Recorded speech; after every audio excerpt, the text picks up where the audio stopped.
Good day, everyone. So in this lesson, let's learn how to use the count function.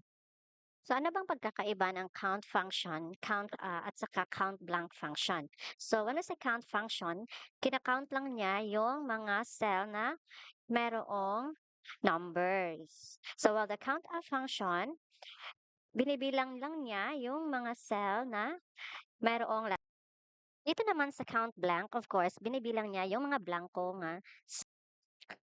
Okay, magsimula tayo dito sa number of sales amount. Bibilangin natin kung ilang cell merong numerong nakasulat. So, equals count, open parenthesis, D2 to D9 na cell, i-highlight mo lang, tapos close parenthesis. So, meron tayong 8 or 8 na cells na merong numbers. So, dito naman tayo sa number of sales of representatives. So, ilan bang sales representative meron ang company? So, gamitan natin siya ng count function. Kasi, kapag count 'di ba sinasabi na bibilangan nito yung mga cell na mayroong letter and number values. Pagdating naman dito sa count blank, same procedure.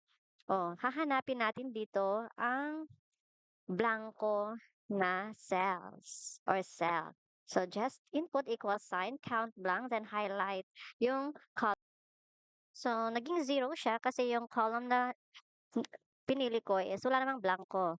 So, dito tayo sa column ng sales rep. So, merong isang blanco dyan. Kaya, nagkaroon ng okay? Don't forget that count function only counts cells with numbers, not cells with letters. While dito sa count function, gagamitin ito sa pagbilang ng mga cell na mayroong numero at saka letters na data.